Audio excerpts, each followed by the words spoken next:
love our country and are committed to saving her. We have such an incredible and historic opportunity before us. Americans coming together in the way that our founders envisioned. We may not agree on every single issue, neither did our founding fathers, but they came together around the values and principles that are most important to us all as Americans, as we are doing here today, and as we must do in this election. Those principles of freedom and the right of every single American to life, liberty, and the pursuit of happiness.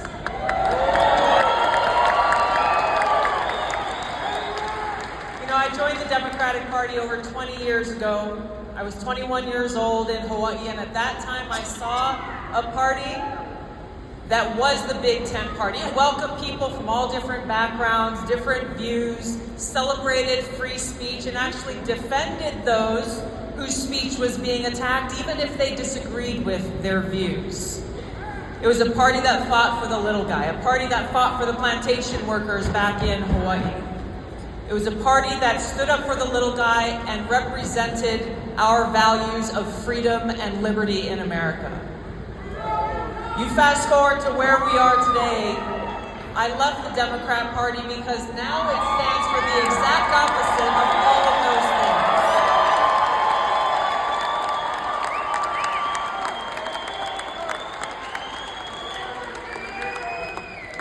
I'm proud to endorse Donald Trump in this election because he is our best hope.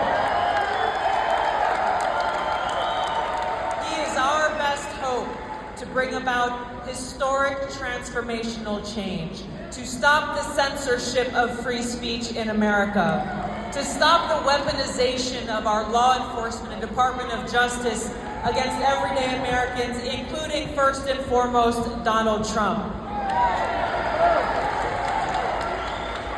I never would have imagined, as an American and as a soldier, that we would live in a country in my lifetime where we would feel like we have to self-censor what we say, that we couldn't criticize our own government for fear of them labeling us as a domestic terrorist. But this is the country that we live in.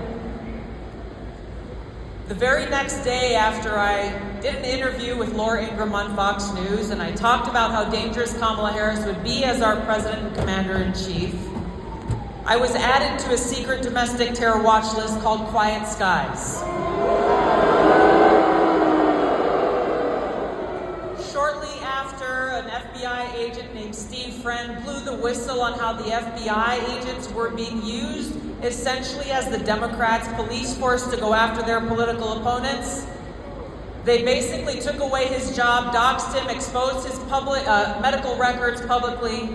I spoke with him today, and he is unemployed and unemployable because of what the FBI did to him.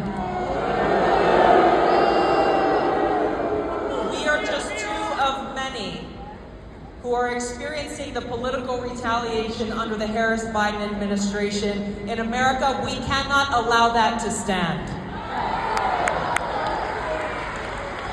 We are closer to the brink of World War III and nuclear war today than we ever have been before, directly because of the Harris-Biden administration's foreign policy. I've spoken with President Trump about this and heard and felt his commitment to walk us back from the brink and do all that he can to make it so that we don't have to live in fear of a nuclear Armageddon.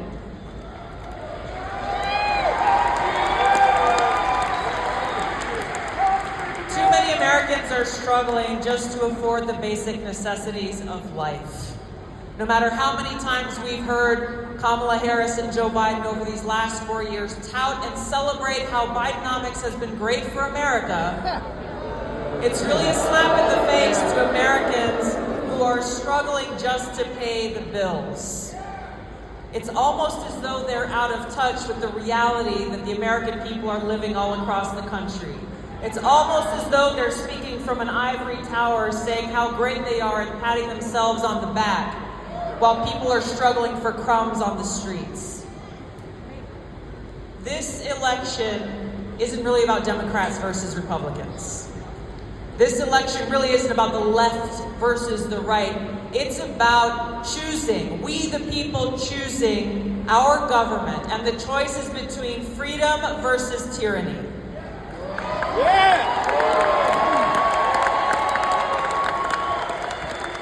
The choice is between our ability to live and thrive in a peaceful and prosperous society, or to live in a constant state of war and economic hardship. Our founding fathers said that our government only exists with the consent of the governed. It's up to us to save our country. It's up to us to save our world. Our best hope to do that in this election is doing all we can, not only to vote for Donald Trump, but to make sure your friends and family do the same. This is a must-win state in Nevada, and our mission